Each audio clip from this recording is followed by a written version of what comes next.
lanjutkan ke perbincangan kita di Sapa Indonesia malam hari ini, saudara. Benarkah ada politisasi atau justru KPK terlambat menetapkan Hasto Kristianto, Sekjen PDI Perjuangan sebagai tersangka? Kami akan bahas bersama Laude M. Syarif, Wakil Ketua KPK periode 2015-2019, dan juga ada bergabung tim hukum PDI Perjuangan Erna Ratnaningsih. Selamat malam, Pak Laude, Bu Erna. Selamat malam Mas. Ya, saya ke Bu Erna dulu deh kalau gitu. Bu Erna, ini menurut PDI Perjuangan ada upaya politisasi. Indikasinya apa kira-kira? Ada beberapa hal yang ingin saya sampaikan berkaitan dengan penetapan tersangka Sekjen PDI Perjuangan. Ya. Kenapa kita pada kesimpulan adanya politisasi hukum? Karena penetapan tersangka Sekjen DPP PDI Perjuangan dilakukan dalam situasi adanya kenaikan pajak PPN 12% yang kita sama-sama tahu akan diberlakukan pada awal Januari tahun 2025. Kemudian juga ada opsen pajak kendaraan bermotor sebesar 66%. Kemudian juga spanduk yang menyerang ketum dan juga partai. Dan kita sudah laporkan, namun sampai saat ini belum ditindaklanjuti. Kemudian baru-baru ini juga ada demo di depan KPK yang meminta Sekjen juga untuk ditangkap. Dan juga penetapan tersangka ini terjadi menjelang Kongres PDI Perjuangan yang akan dilaksanakan beberapa bulan ke depan. Oke, tapi secara konstruksi hukum, Bu Erna, korelasinya ada di mana dari hal-hal yang Anda sebutkan tadi dengan apa yang ditetapkan oleh KPK terhadap Hasto Kristianto, Pak Hasto Kristianto sebagai tersangka? Kita melihat bahwa korelasinya adalah untuk mengganggu tentu saja dari kinerja dari PDI Perjuangan ya dalam melakukan kegiatan-kegiatannya, dan kita juga melihat bahwa ini juga terjadi pemidanaan yang dipaksakan. Sebagaimana tadi kita ketahui ada upaya pembentukan opini publik secara terus-menerus terkait isu Harun Masiku, padahal dalam hal ini tidak ada kerugian negara.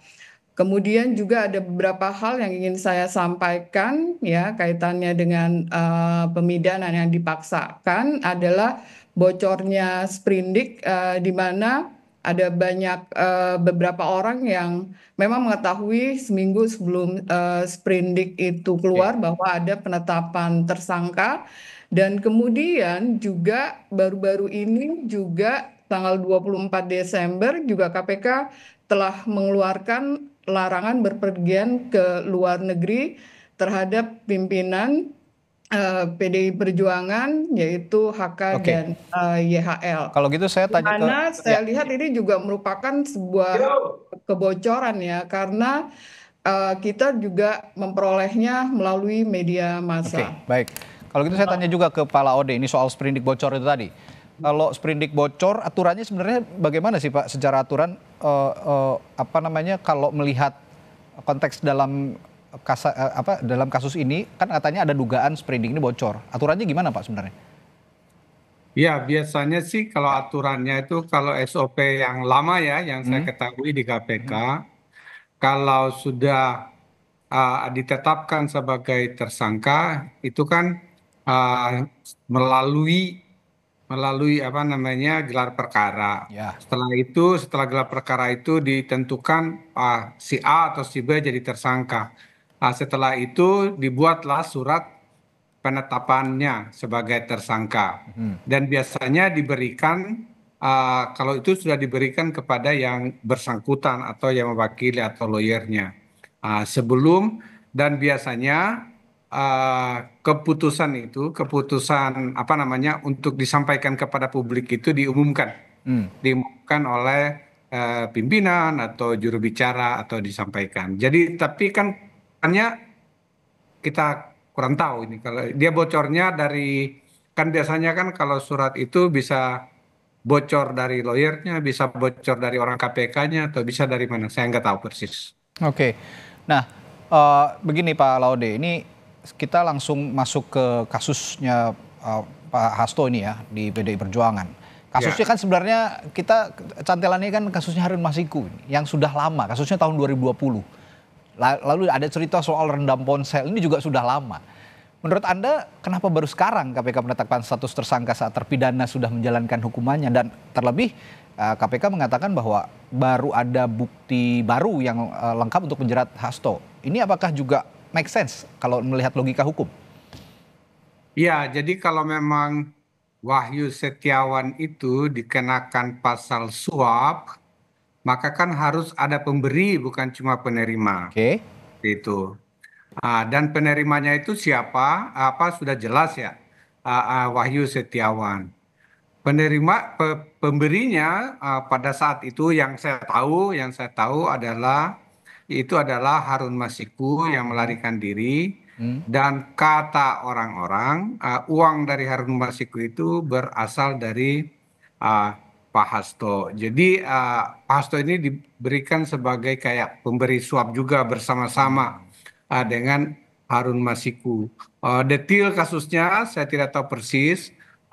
Jadi menurut saya memang ada keterlambatan dari KPK untuk menetapkan Pak Hasto sebagai tersangka karena Wahyu Setiawan saja sudah keluar dari penjara sekarang. Tapi oleh karena itu juga tetapi adalah tidak adil dalam sebuah kasus suap hanya penerima yang masuk penjara gitu, sedangkan pemberinya tidak ada. Jadi kalau sekarang itu mungkin ya Pak Hasto dengan Harun Masiku, cuma bagaimana pemilihan waktunya oleh KPK, saya kurang tahu persis apa yang melatar belakangi sampai jedahnya lama.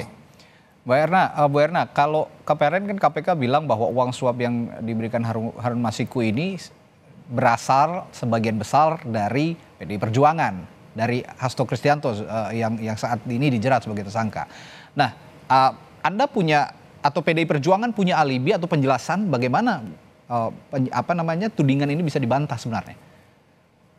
Saya kira kita bisa melihat dan menelaah secara bersama-sama putusan dari perkara nomor 28 Pitsus TPK garing 2002 garing PN Jakarta Pusat tertanggal 24 Agustus 2020, karena itu sudah bisa diakses melalui Direktori Mahkamah Agung.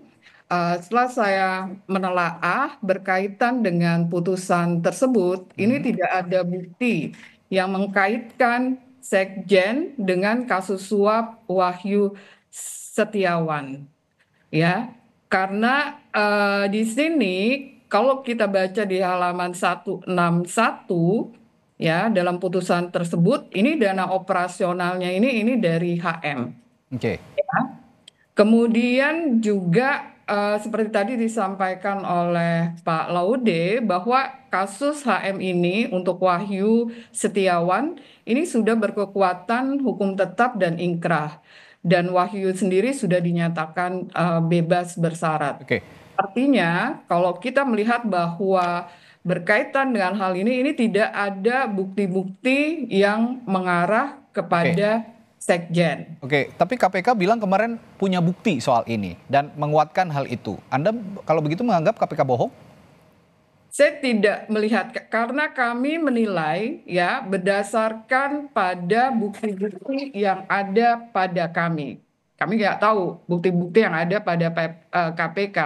Tapi berdasarkan pada apa yang disampaikan oleh Direktur Penyidikan KPK, Asep Guntur Rahayu, menyatakan bahwa beliau belum akan menahan HK karena barang bukti kasus tersebut belum rampung dikumpulkan. Artinya bahwa bukti-bukti yang ada ini berasal dari berkas yang sebelumnya. Nah, saya ingin menggarisbawahi bahwa berdasarkan putusan Mahkamah Konstitusi nomor 21 PUU 12 garing 2014 halaman 96.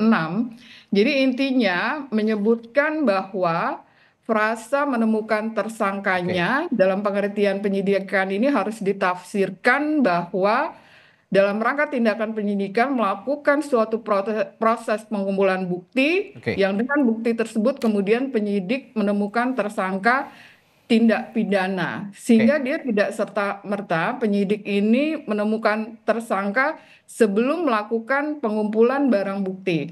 Hal ini berbeda dengan apa yang disampaikan oleh Direktur Penyidikan KPK bahwa ini belum terkumpul ya barang buktinya masih barang bukti yang lama, namun sudah ditetapkan sebagai tersangka dan hal ini adalah merupakan pelanggaran berkaitan dengan KUHP dan juga putusan Bu MK. Erna, dengan segala argumentasinya tim hukum PDI Perjuangan artinya akan ajukan pra peradilan sejauh ini? Kami belum menentukan apakah akan melakukan pra peradilan atau tidak, tapi kita akan melihat situasi yang ada berkaitan dengan perkara ini. Terakhir singkat saja Pak Laude, untuk KPK sendiri dengan ada anggapan politisasi dan segala macamnya, belum lagi nanti opini publik yang terbentuk. Bagaimana harusnya KPK bersikap sekarang untuk kasus yang dihadapi oleh Hasto Kristianto ini di PDI Perjuangan? Ya, menurut saya KPK harus bersikapnya itu adalah harus menunjukkan bahwa betul-betul kasus ini adalah layak untuk naik, ditingkatkan statusnya menjadi tersangka dan yakin bahwa ini adalah kasus yang betul-betul kasus korupsi. Itu adalah kewajiban. Yang nomor dua, KPK harus bertindak sama dengan kasus-kasus yang lain. Misalnya penundaan yang lama waktu itu sekitar berapa tahun tuh, mulai dari 2019 lidiknya sampai 2020 sekitar 5 tahun baru masuk ini, memang bisa dianggap sebagai sesuatu yang bisa dicurigai masyarakat. Tapi oleh karena itu kita juga harus memberikan dukungan kepada KPK kalau betul-betul mereka profesional dan mudah-mudahan ke depannya itu mereka juga berani kembali marwahnya untuk menetapkan kasus itu dengan tidak mempertimbangkan politik, tetapi betul-betul murni kasus korupsi yang mereka benar-benar objektif ya. Apalagi sekarang KPK era baru kan, pimpinannya juga baru semua.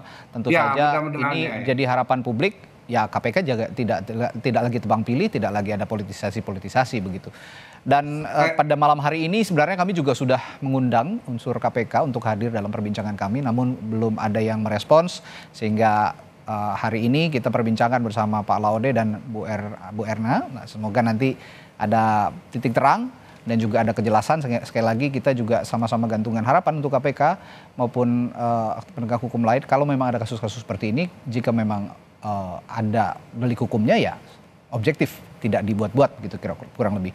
Baik, terima kasih Pak Laude Muhammad Syarif, Wakil Ketua KPK periode 2015-2019 dan juga Ibu Erna Ratnaningsih dari tim hukum PDI Perjuangan telah berbagi informasi dan perspektifnya malam hari ini di Sapa Indonesia Malam. Sehat selalu Bapak dan Ibu, sampai jumpa lagi.